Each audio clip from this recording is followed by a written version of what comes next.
بسم اللہ الرحمن الرحیم۔ لائف لائٹ میں خوش آمدید۔ اس ویڈیو میں ہم آپ کو گنبد خضرا میں موجود روشن دان کے بارے میں بتائیں گے۔ دراصل گنبد شریف کے اوپر نظر آنے والی یہ چیز کوئی قبر نہیں بلکہ ایک روشن دان ہے جو ام المومنین حضرت عائشہ صدیقہ رضی اللہ تعالی عنہا کے کہنے پر بنوایا گیا تھا۔ اس وقت باقاعدہ گنبد شریف نہیں تھا جیسے کہ موجودہ شکل میں ہے، بلکہ چھت تھی جس سے روشن دان نکالا گیا، پھر بعد میں گنبد بنایا گیا اور مختلف ادوار میں گنبد شریف میں تغیر و تبدل ہوتا رہا اور اس پر مختلف رنگ بھی کیے جاتے رہے، لیکن سرور عالم صلی اللہ علیہ وآلہ وسلم کی قبر انور پر روشن دان بنانے کی روایت کو ہمیشہ برقرار رکھا گیا۔ یہ گنبد کیوں بنایا گیا؟ آئیے اس کا جائزہ لینے کے لیے یہ روایت ملاحظہ کرتے ہیں۔ ایک مرتبہ مدینہ کے لوگ سخت قحط میں مبتلا ہو گئے تو انہوں نے عائشہ رضی اللہ تعالی عنہا سے اپنی دیگرگوں حالت کی شکایت کی۔ آپ رضی اللہ تعالی عنہا نے فرمایا، حضور صلی اللہ علیہ وآلہ وسلم کی قبر مبارک کے پاس جاؤ اور اس سے ایک روشن دان آسمان کی طرف کھولو تاکہ قبر انور اور آسمان کے درمیان کوئی پردہ حائل نہ رہے۔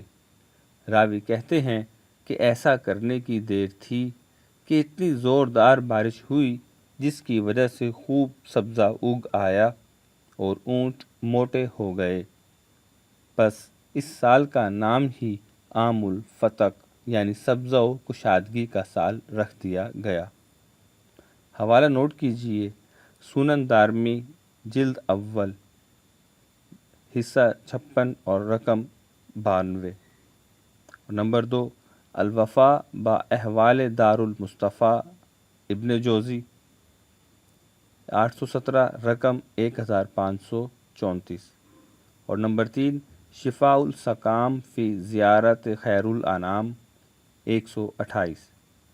مشہور مدنی محدث و مورخ امام علی بن احمد سمہودی وفاء الوفا جلد دوم 560 صفحہ نمبر پر لکھتے ہیں، زین المراغی نے کہا، جان لیجئے کہ مدینہ کے لوگوں کی آج کے دن تک یہ سنت ہے کہ وہ قحط کے زمانہ میں روضہ رسول صلی اللہ علیہ وآلہ وسلم کے گنبد کی تہ میں قبلہ رخ ایک کھڑکی کھولتے، اگرچہ قبر مبارک اور آسمان کے درمیان چھت حائل رہتی۔ تاریخ وفاء الوفا با اخبار دار المصطفیٰ نور الدین علی بن احمد السمہودی المتوفی 911 ہجری جلد دوم صفحہ نمبر 540۔ اس سے معلوم ہوتا ہے کہ یہ روشن دان ام المومنین نے قحط کے زمانے میں حضور انور صلی اللہ علیہ وآلہ وسلم کے وسیلے سے بارش لانے کے لیے بنوایا تھا۔ جب قحط سے لوگ اور جانور بھوکے مر رہے ہوتے، بارش نہ ہونے سے زمین پر سبزہ ختم ہو جاتا اور سورج آگ برسا رہا ہوتا، ایسے میں رحمت للعالمین صلی اللہ علیہ وآلہ وسلم کی قبر انور کے اوپر سے اس کھڑکی کو کھول دیا جاتا اور دیکھتے ہی دیکھتے رحمت للعالمین صلی اللہ علیہ وآلہ وسلم کے وسیلے سے باران رحمت چھما چھم برسنے لگتی۔ مدینہ شریف کے لوگوں کا ہمیشہ سے یہ معمول رہا۔ چنانچہ ترکوں کے دور کا احوال ملاحظہ کیجیے۔ حضور نبی اکرم صلی اللہ علیہ وآلہ وسلم کی قبر انور کے پاس جا کر آپ صلی اللہ علیہ وآلہ وسلم کے توسل سے دعا کرنے کا معمول عثمانی ترکوں کے زمانے یعنی 20ویں صدی کے اوائل دور تک رائج رہا۔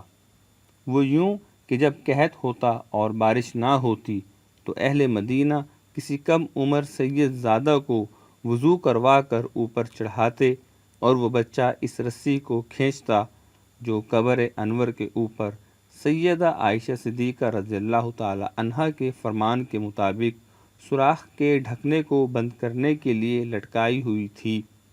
اس طرح جب قبر انور اور آسمان کے درمیان کوئی پردہ نہ رہتا تو باران رحمت کا نزول ہوتا۔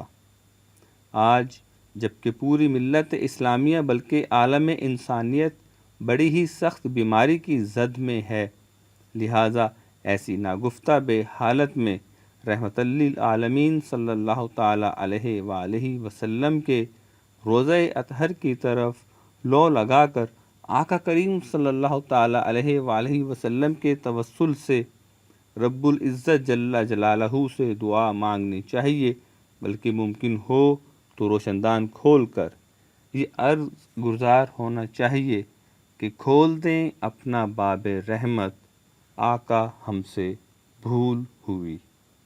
ہم امید کرتے ہیں کہ آپ کو یہ ویڈیو پسند آئے گی۔